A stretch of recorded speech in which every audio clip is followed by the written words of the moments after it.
नमस्कार दोस्तों, मैं आपका भाई शिवनंदन आपके अपने YouTube चैनल रंगपुर एकेडमी में आपका बहुत बहुत स्वागत करता हूं। तो आज हिंदी की क्लास चल रही थी हमारी। तो आज हिंदी की क्लास में हम संज्ञा को लेकर के चल रहे हैं। कल हमने वाक्यों करके विराम चिन्ह के बारे में पढ़ाया था। आज हम संज्ञा को लेकर के चल रहे हैं, ठीक है। तो आज के देखते हैं सुविचार क्या है। डूब कर मेहनत करो अपने आज पर, कल जब उभरोगे तो सबसे अलग ही निखरोगे। डूबकर आज जो मेहनत कर रहे हैं उस पर आज इतना डूब जाओ, कल जब पानी से बाहर आओ तो चमक जाओ एकदम। तो इसी के साथ शुरू करते हैं आज की क्लास। तो ठीक है दोस्तों, संज्ञा की जो परिभाषा है वो यानी क्या है, ठीक है। देखते हैं संज्ञा का जो शाब्दिक अर्थ है। सबसे पहले इसका अर्थ देखते हैं क्या निकलता है। संज्ञा का शाब्दिक अर्थ क्या है? नाम, यानी किसी, क्या है इसका शाब्दिक अर्थ क्या है? नाम है, ठीक है। तो इसकी परिभाषा क्या बनती है कि किसी वस्तु, प्राणी या स्थान या भाव के नाम को हम क्या कहते हैं? संज्ञा कहते हैं। किसी स्थान या प्राणी या वस्तु या भाव के नाम को हम क्या कहते हैं? संज्ञा कहते हैं। तो इसकी परिभाषा क्या है? किसी वस्तु, प्राणी, स्थान या भाव के नाम को क्या कहते हैं? भाव के नाम को संज्ञा कहते हैं। किसी स्थान के नाम, किसी प्राणी का नाम, किसी वस्तु का नाम, कोई भाव जो हमारे मन में उत्पन्न होते हैं भाव, उनको हम क्या कहते हैं? संज्ञा कहते हैं, ठीक है। संज्ञा का शाब्दिक अर्थ क्या है? नाम है। तो संज्ञा के जो भेद हैं वो देखते हैं। कितने भेद हैं संज्ञा के। संज्ञा के भेद, सबसे पहले जब संज्ञा की उत्पत्ति हुई, संज्ञा का नामकरण हुआ, तो उस समय संज्ञा के जो भेद थे वो कितने थे? 3 थे, ठीक है। संज्ञा के उत्पत्ति के समय, उत्पत्ति के आधार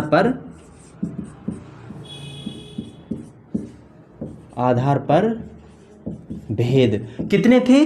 3 थे, ठीक है। कौन कौन से थे? व्यक्तिवाचक संज्ञा,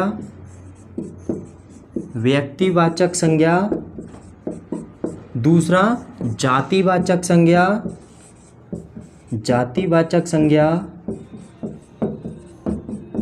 तीसरा भाववाचक संज्ञा। उत्पत्ति, जब संज्ञा की उत्पत्ति हुई, संज्ञा की उत्पत्ति के आधार पर संज्ञा के कितने भेद थे? 3 भेद थे।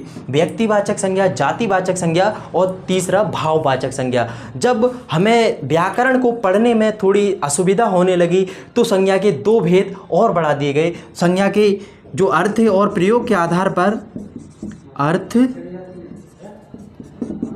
और प्रयोग, यानी हम प्रयोग, जब हमने वाक्यों का प्रयोग किया, अर्थ और प्रयोग के आधार पर संज्ञा के कितने भेद हो गए? संज्ञा के भेद 2 प्रकारों को और बढ़ा दिया गया। कितने हो गए? 5 हो गए। कौन कौन से? 2 और बढ़ा दिए गए। चौथा कौन सा बढ़ा दिया गया? द्रव्यवाचक संज्ञा।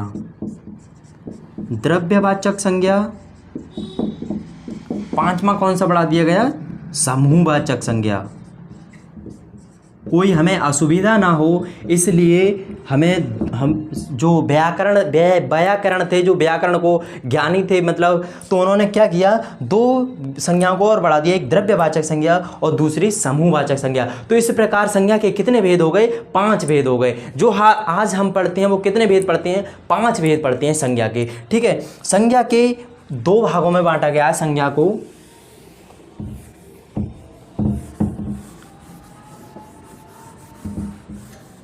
को कितने भागों में बांटा गया है? 2 भागों में। एक भाग में 4 भेद हैं और एक भाग में केवल 1 भेद है। कौन सा? भाव। तो इसमें भाव और वस्तु, कितने भागों में बांटा गया, भाव या फिर धर्म, इसे कहेंगे धर्म, धर्म या वस्तु, ठीक है। तो कितने, इसमें कितने थे, भाव में कितने, केवल एक संज्ञा आती है भाववाचक संज्ञा। इसमें कितने भेद आते हैं, 4 भेद आते हैं वस्तु के अंतर्गत, व्यक्तिवाचक संज्ञा, जातिवाचक संज्ञा, द्रव्यवाचक संज्ञा और समूहवाचक संज्ञा। किसके अंतर्गत आती है, वस्तु के अंतर्गत। और भाव धर्म के अंतर्गत कौन सी संज्ञा आती है, भाववाचक संज्ञा आती है। तो आइए एक एक करके देखते हैं, समझते हैं व्यक्तिवाचक संज्ञा, भाववाचक संज्ञा आदि सबके लिए समझते हैं, ठीक है।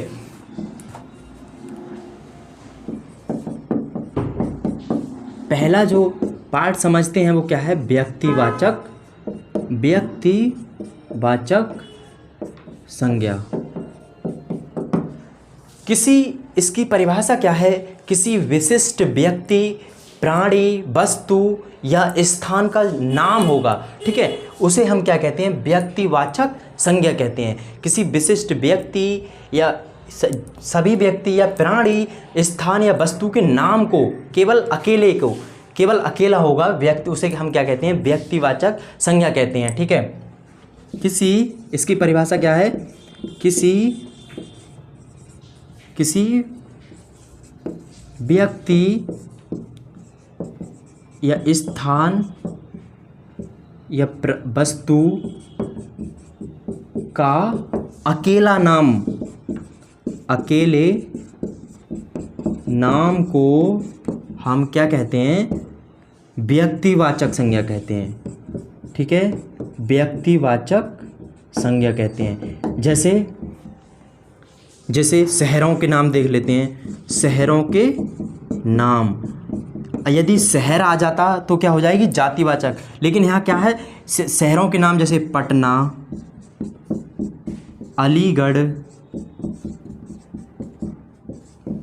रांची, ये सब शहरों के नाम क्या हैं, व्यक्तिवाचक संज्ञा। पटना क्या है, व्यक्तिवाचक संज्ञा है। अलीगढ़ क्या है, व्यक्तिवाचक संज्ञा। रांची क्या है, व्यक्तिवाचक संज्ञा। किसी भी शहर का नाम, किसी गांव का नाम, किसी देश का नाम, किसी प्रांत का नाम, सभी क्या आएंगे, व्यक्तिवाचक संज्ञा के अंतर्गत आते हैं, ठीक है।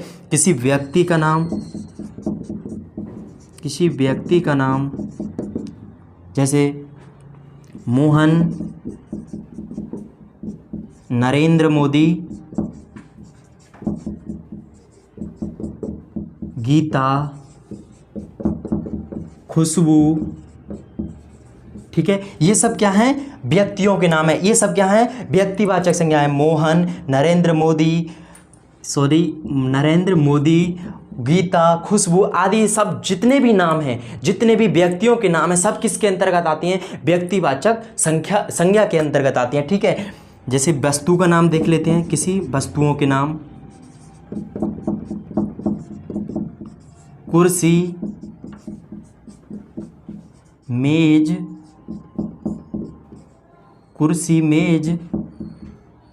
व्हाइट बोर्ड, और जितने भी वस्तुएं हैं, स्टूल या मेज और मार्कर, जितने भी सभी क्या हैं, हमारे व्यक्तिवाचक, जितनी भी वस्तुओं के नाम है, यदि हम उसे अकेला है तो उसे क्या बोलेंगे, वस्तुओं, जो क्या बोलेंगे, व्यक्तिवाचक संज्ञा।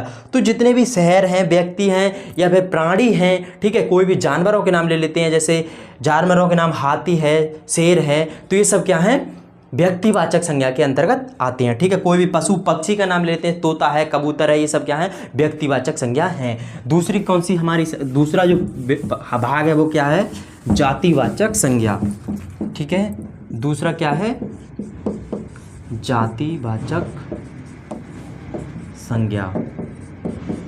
जातिवाचक संज्ञा को समझते हैं, किसी वस्तुओं का एक जाति, पूरी जाति, मतलब जैसे हमने केवल गंगा, यमुना, सरस्वती, इन सबको हम मिलाकर के क्या बोलते हैं, नदियाँ, ठीक है। तो नदियाँ क्या हो गया, जातिवाचक संज्ञा हो गई, ठीक है। हिमालय, अरावली और सतमाला, ये सब क्या है, पहाड़ हैं। तो पहाड़ जो शब्द हो गया ना, वो क्या हो गया, जातिवाचक, वो जाति को बता रहा है। जैसे हम हमारा नाम ले लिए, जैसे सभी कोई भी व्यक्तियों के नामों के समूह को हम क्या बोलते हैं, मनुष्य बोलते हैं। सभी व्यक्तियों को क्या बोलते हैं, मनुष्य। तो मनुष्य क्या है, जातिवाचक संज्ञा है, ठीक है। जैसे शेर, हाथी, चीता, इन सब के लिए हम क्या बोलते हैं, पशु। तो ठीक है, तो पशु क्या है, हमारी जातिवाचक संज्ञा है। तो परिभाषा क्या बनी, किसी व्यक्तियों के जाति किसी व्यक्ति, प्राणी, वस्तु के जाति को, पूरी जाति को जो बोध कराता है वो कौन सी संज्ञा होती है? जातिवाचक संज्ञा होती है। ठीक है, तो जो इसकी परिभाषा क्या है? किसी व्यक्ति, वस्तु या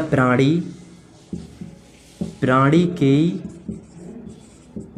पूरी जाति, संपूर्ण जाति का बोध कराती है, उसे हम क्या कहते हैं? जातिवाचक संज्ञा कहते हैं। क्या कहते हैं? जातिवाचक संज्ञा। उदाहरण देख लेते हैं। जैसे सभी नदियों, जैसे नदियाँ हो गई, तो नदियाँ शब्द क्या हो गया हमारा? नदियाँ शब्द क्या हो गया? जातिवाचक हो गया। ठीक है, अब जैसे गंगा बोल दिया जाए तो वो व्यक्तिवाचक में पहुंचेगा। ठीक है, अगर सभी नदियां हैं, जाति का बोध करा रही है, तो वो क्या है? जातिवाचक संज्ञा है। मनुष्य, पहाड़, पशु, ठीक है, ये सब क्या हैं? जातिवाचक संज्ञा हैं। ठीक है, जातिवाचक शब्द हैं। ठीक है, तो इन्हें क्या बोलते हैं? जातिवाचक संज्ञा। तीसरी क्या है?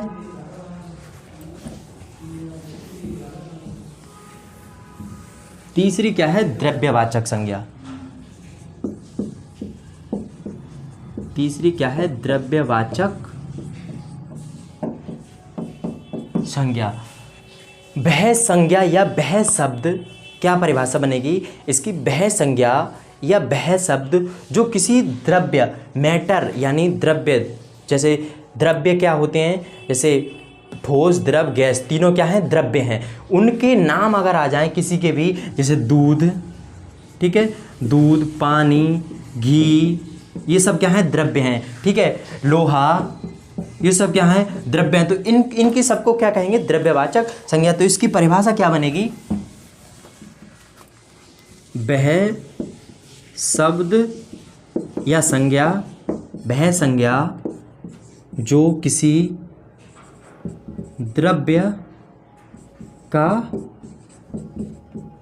बोध कराती है, उसे हम क्या कहते हैं? द्रव्यवाचक संज्ञा कहते हैं। ठीक है, उसे हम क्या कहते हैं? द्रव्यवाचक संज्ञा कहते हैं। द्रव्यवाचक संज्ञा के उदाहरण देख लेते हैं कौन कौन से हैं। जैसे घी, दूध, पानी, ये सब क्या है? द्रव्य हैं। लोहा, चांदी, सोना, ये सब क्या है? द्रव्यवाचक संज्ञा हैं। तो वह शब्द या संज्ञा जो द्रव्य का बोध कराते हैं, मैटर यानी जो संपूर्ण में जो ठोस और द्रव गैस हैं, वो उन्हें हम क्या कहते हैं? द्रव्यवाचक संज्ञा कहते हैं। ठीक है, तो द्रव्यवाचक संज्ञा जो भी द्रव्य हैं, यानी ठोस, द्रव या गैस हैं, गैसेस हैं, जैसे कार्बन डाइऑक्साइड के, जैसे यदि कार्बन डाइऑक्साइड लिख दिया जाए तो वो किस में जाएगा? द्रव्यवाचक संज्ञा में जाएगा। ठीक है, तो अगली चौथी जो द्रव्य संज्ञा है वो कौन सी है?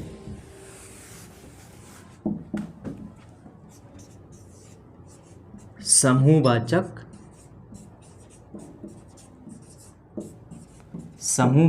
संज्ञा। समूहवाचक संज्ञा को कैसे परिभाषित करेंगे? समूहवाचक संज्ञा जो होती है वो, उसकी परिभाषा क्या बनेगी? जो शब्द या जो संज्ञा और या शब्द बात एक ही है, तो जो शब्द या संज्ञा किसी एक वस्तु का नाम न लेकर के समूह यानी समूह का बोध कराती है, उसे हम क्या बोलते हैं? समूहवाचक संज्ञा कहते हैं। तो आइए देख इसकी परिभाषा।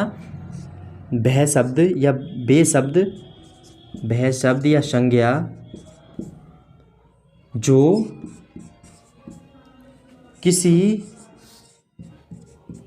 वस्तु या व्यक्ति के समूह, वस्तु या व्यक्ति, वस्तु या प्राणी या प्राणियों के समूह, प्राणियों के समूह का बोध कराती है, उसे हम क्या कहते हैं? उसे क्या कहते हैं? समूहवाचक संज्ञा कहते हैं। जैसे प्राणियों का समूह, जैसे सभा, जैसे सभा, इसे ये क्या है, समूहवाचक संज्ञा है। सभा में बहुत से लोग इकट्ठे होते हैं, ठीक है। जैसे और भी हैं, जैसे मनुष्यों का मतलब छात्र, बहुत से छात्र हैं, जैसे छात्रों का समूह, छात्रों का झुंड, तो क्या होगी, समूहवाचक संज्ञा होगी। ऊँटों का झुंड, ठीक है। और जैसे कोई भी दल हो सकता है, जैसे टिड्डियों का दल, उसे क्या बोलेंगे, समूहवाचक संज्ञा बोलेंगे, ठीक है। तो समूहवाचक संज्ञा के बारे में, समूहवाचक संज्ञा जितने भी समूह इकट्ठे हों, जहाँ भी एक से अधिक व्यक्ति, प्राणी या फिर वस्तु के नाम को यदि समूह में बोला जाए, ग्रुप में बोला जाए, तो उसे क्या बोलते हैं, समूहवाचक संज्ञा कहते हैं, ठीक है। जो पांचवी जो संज्ञा है वो कौन सी है,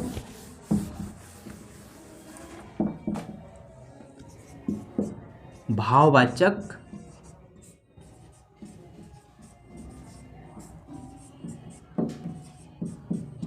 भाववाचक संज्ञा। भाववाचक संज्ञा को परिभाषा क्या बनती है, वे शब्द या वह संज्ञा जो किसी भाव, गुण, दोष आदि का बोध कराती है, जो हमारे मन में जो भाव उत्पन्न होते हैं या गुण या दोषों को जो बोध कराती है, उसे हम क्या कहते हैं, भाववाचक संज्ञा कहते हैं, ठीक है। वह शब्द जो किसी भाव, गुण या दोष आदि का बोध कराती है,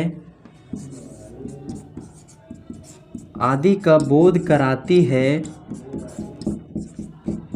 उसे हम क्या कहते हैं, भाववाचक संज्ञा कहते हैं, ठीक है। भाववाचक संज्ञा में जैसे भाव कौन कौन से हो सकते हैं, जैसे बुढ़ापा क्या है, भाव है। मित्रता, मिठास, ये सब क्या है, भाव है ना। मीठा है, हमारे मन से लग रहा है कि हम मन से ही तो बता रहे हैं कि हाँ भाई मीठा है। मित्र है कोई, मित्रता, तो वो भी क्या है, भाव है, ठीक है।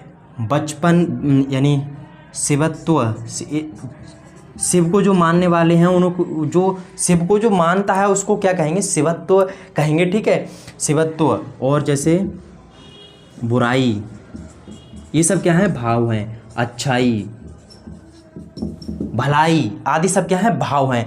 तो भाववाचक संज्ञा को दो प्रकार से, भाववाचक संज्ञा का जो निर्माण करते हैं वो दो प्रकार से होता है। कैसे होता है,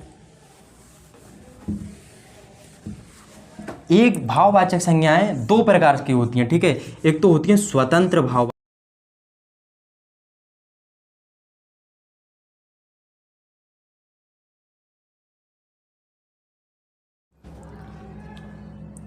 भाववाचक संज्ञा दो प्रकार से निर्मित होती है, ठीक है। एक तो होती है स्वतंत्र अवस्था में, स्वतंत्र अवस्था, और एक होती है परतंत्र अवस्था, ठीक है। स्वतंत्र और परतंत्र अवस्था को समझिए क्या होती है, ठीक है। स्वतंत्र अवस्था यानी भाववाचक संज्ञा दो प्रकार से निर्मित होती है, एक स्वतंत्र अवस्था और दूसरी परतंत्र अवस्था, ठीक है। तो स्वतंत्र अवस्था क्या होती है, जो मूल रूप से खुद ही निर्मित होती हैं, ठीक है, उसको किसी दूसरे शब्द से निर्मित नहीं होती है। परतंत्र अवस्था क्या होती है, जो दूसरों से निर्मित होती है, यानी परतंत्र होती है, दूसरों से के द्वारा बनती है, उसे हम क्या कहेंगे, परतंत्र भाववाचक संज्ञा, ठीक है। देखो जैसे स्वतंत्र अवस्था में कौन कौन से भाववाचक संज्ञाएं आएंगी, जैसे सुख है, दुख, ईर्ष्या, ठीक है, ये सब क्या है, आदि क्या है, स्वतंत्र अवस्था में है, ठीक है। स्वतंत्र यानी स्वतंत्र भाववाचक संज्ञाएं हैं, ठीक है। और परतंत्र भाववाचक संज्ञाएं कौन जैसे कौन कौन सी होंगी, जैसे पशुत्व, मानवता, ये सब, और जैसे भलाई, अच्छाई, बुराई, ये सब क्या है, परतंत्र है। किस किस से, ये किसी ना किसी से अवश्य बन रही हैं। जैसे पशुत्व किससे बना है, जातिवाचक, व्यक्तिवाचक, जातिवाचक संज्ञा से। पशु हमारा शब्द क्या है, जातिवाचक संज्ञा था ना, इसमें यदि त्व जोड़ दिया तो क्या बन गया, भाववाचक संज्ञा बन गई। मानव, मानव हमारी क्या थी, जातिवाचक संज्ञा थी, ठीक है। जातिवाचक संज्ञा को यदि ता जोड़ दिया तो क्या बन गया, भाववाचक संज्ञा बन गया। भला, भला क्या था, भला क्या था, भाववाचक संज्ञा, भलाई क्या हो जाएगी, भाववाचक संज्ञा हो जाएगी। भला क्या है, हमारा विशेषण है, विशेषणों से भी क्या, भाववाचक संज्ञा बनती है। जैसे भला है तो भलाई से अगर उसमें ई जोड़ दिया तो क्या बन गया, जातिवाचक संज्ञा। तो जो परतंत्र अवस्था होती है वो कई से निर्मित होती है। जैसे व्यक्तिवाचक संज्ञा से भी परतंत्र अवस्था भाववाचक संज्ञा बनती है, जातिवाचक संज्ञा से भी परतंत्र अवस्था भाववाचक संज्ञा बनती है, ठीक है। विशेषण से, क्रिया से और सर्वनाम से इत्यादि सभी सब क्या बनेगी, परतंत्र भाववाचक संज्ञा, ठीक है। तो आइए देखते हैं किस प्रकार,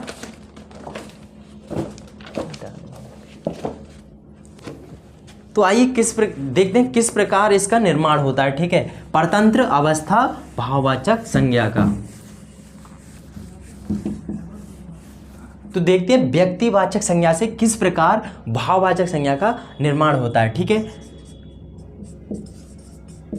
व्यक्तिवाचक संज्ञा से क्या बनाएंगे हम, भाववाचक संज्ञा बनाएंगे,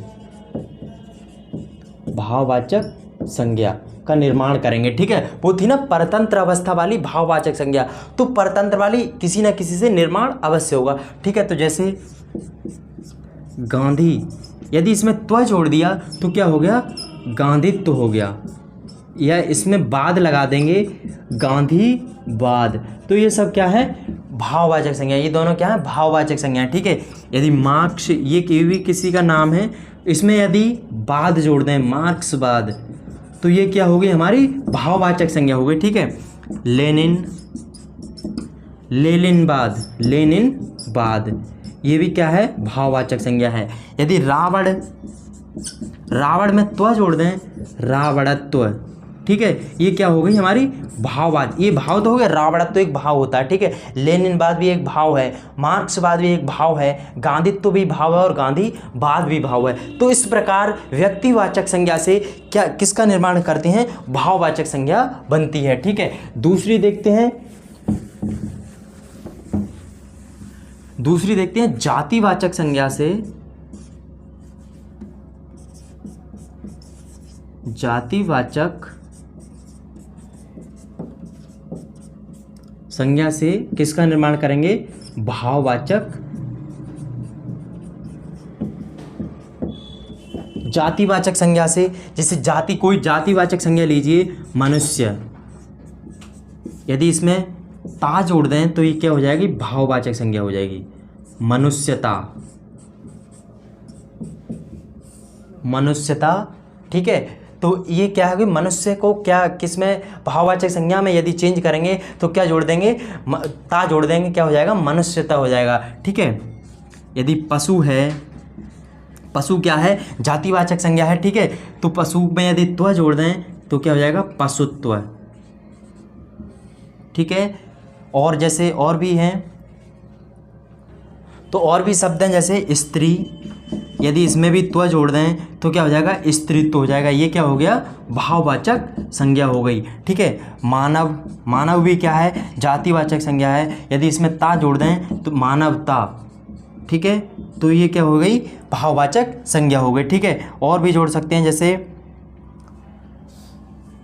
जैसे क्या, ब्राह्मण, ठीक है, ब्राह्मण, या यदि इसमें तो जोड़ दिया, ब्राह्मणत्व, ये सब क्या है, ये क्या है, भाववाचक संज्ञा है, ठीक है सभी। और ये क्या है, हमारी जातिवाचक संज्ञा। तो जातिवाचक संज्ञा से कुछ प्रत्यय जोड़कर हम क्या बना रहे हैं, भाववाचक संज्ञा बना रहे हैं। तो ठीक है, भाववाचक संज्ञा का दो प्रकार से बताइए, मूल शब्द होते हैं, दूसरे परतंत्र होते हैं। परतंत्र अवस्था में होते हैं तो यही कि क्या है, परतंत्र भाववाचक संज्ञा है, ठीक है। तीसरा देखते हैं, विशेषण से।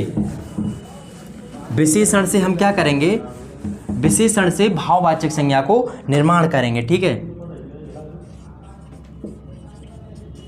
विशेषण से भाववाचक संज्ञा बनाएंगे। विशेषण से किसका निर्माण करेंगे? भाववाचक संज्ञा का। विशेषण क्या है? जैसे अच्छा, अच्छा से क्या बनेगा? भाववाचक संज्ञा अच्छाई, भला, भलाई, मीठा, मीठा भी क्या है? विशेषण है। इससे क्या? मिठाई, मिठाई से मिठास क्या है? भाव है। ठीक है, तो ये सब क्या है? हमारे विशेषण है। विशेषण से हम किसका निर्माण कर रहे हैं? भाववाचक संज्ञा का निर्माण कर रहे हैं। ठीक है, तो इस प्रकार विशेषण से भाववाचक संज्ञा का निर्माण होता है। ठीक है, और भी देखते हैं, जैसे क्रिया से भी होता है, सर्वनाम से भी भाववाचक संज्ञा का निर्माण होता है। तो इस प्रकार जो निर्माण हो रहा है उसे हम क्या बोलेंगे? परतंत्र अवस्था, यानी परतंत्र भाववाचक संज्ञा। तो ठीक है, संज्ञाओं के जो प्रयोग हैं वो थोड़े से देख लेते हैं। ठीक है, संज्ञाओं के प्रयोग कैसे कैसे करते हैं। ठीक है, जैसे कुछ संज्ञाएं हैं, जैसे व्यक्तिवाचक संज्ञा का, तो संज्ञाओं के प्रयोग देखते हैं। जैसे व्यक्तिवाचक संज्ञा का जातिवाचक संज्ञा में उपयोग कैसे होता है देखते हैं। जैसे क्या करेंगे? व्यक्तिवाचक संज्ञा का, व्यक्तिवाचक संज्ञा का जातिवाचक संज्ञा में। ठीक है, जातिवाचक संज्ञा में प्रयोग। ठीक है, व्यक्तिवाचक हमें लगेगा कि ये व्यक्तिवाचक संज्ञा है, लेकिन वो क्या होगी? जातिवाचक संज्ञा। तो कैसे? वाक्य के अनुसार देखते हैं कि जो वाक्य है वो क्या है? देश की हानि, देश की हानि जय चंदों से होती है, जय चंदों से होती है, देश की हानि जय चंदों से होती है। तो हमारा इस शब्द को देखते हैं। ठीक है, जय चंदों से, इस शब्द को देखते हैं। जयचंद क्या है हमारा? जयचंद, जयचंद किसी का नाम है ना, जयचंद, तो वो क्या होगा? व्यक्तिवाचक संज्ञा होगी। लेकिन यहाँ नाम नहीं है, यहाँ क्या है? जाति है एक। जयचंद क्या? जयचंद का अर्थ क्या निकलेगा? बुरे, बुरे लोगों से। ठीक है, तो बुरे लोगों का एक समूह, मतलब जाति होगी ना। तो यहाँ पे क्या? जयचंदों को जो शब्द जो परिभाषित कर रहा है वो किसी कर रहा है? जातिवाचक संज्ञा के लिए, ना कि व्यक्तिवाचक संज्ञा के लिए। हमें लग रहा है कि ये नाम क्या है? व्यक्ति का नाम है, लेकिन यहाँ क्या लिख दिया? जयचंदों से। ठीक है, तो यहाँ पे क्या दिखा रहा है? ये जाति दिखा रहा है। ठीक है, देश की हानि किससे होती है? जयचंदों से होती है, यानी बुरे लोगों से होती है। तो बुरे लोगों की एक जाति होगी। ठीक है, तो यहाँ जयचंदों की किससे हो रही है? जातिवाचक संज्ञा से। अब देखते हैं जातिवाचक संज्ञा का व्यक्तिवाचक संज्ञा में प्रयोग। जातिवाचक संज्ञा का व्यक्तिवाचक संज्ञा में प्रयोग। व्यक्तिवाचक संज्ञा में प्रयोग कैसे देखते हैं? जैसे पंडित जी हमारे देश के, पंडित जी हमारे देश के प्रथम प्रधानमंत्री थे, प्रधानमंत्री थे। ठीक है, इसमें हमने क्या बताया था कि पंडित जो शब्द होता है वो क्या होती है? एक जाति होती है। पंडित क्या होता है? एक जाति होती है। लेकिन यहाँ पे पंडित क्या शो कर रहा है? व्यक्ति का नाम कर रहा है। ठीक है, पंडित जी हमारे देश के प्रथम प्रधान, किसकी बात की? पंडित जवाहरलाल नेहरू की। तो इसका कि एक क्या है? नाम आ गया। ठीक है, पंडित जी, ये क्या है? पंडित जी क्या है? यहाँ पे क्या शो कर रहा है? व्यक्तिवाचक, व्यक्ति का नाम। लेकिन हमें क्या लग रहा है कि पंडित, हमने जातिवाचक बताया था कि पंडित क्या होती है? जाति होती है। लेकिन यहाँ पे किसी का नाम है। पंडित जी कौन थे? पंडित जवाहरलाल नेहरू हमारे देश के प्रथम प्रधानमंत्री थे। ठीक है, तो पंडित जी यहाँ पे किसका शो कर रहा है? व्यक्तिवाचक संज्ञा के लिए कर रहा है। ठीक है, यहाँ हमें लग रहा है कि जातिवाचक है, लेकिन जातिवाचक नहीं, व्यक्तिवाचक है। ठीक है, तो इस प्रकार संज्ञा का जो अध्याय है वो ख़त्म होता है। ठीक है, तो अगर आपको क्लास पसंद आई हो तो वीडियो को लाइक कीजिए, वीडियो को अधिक से अधिक शेयर कीजिए, हमारे चैनल को सब्सक्राइब कीजिए। जय हिंद, जय भारत।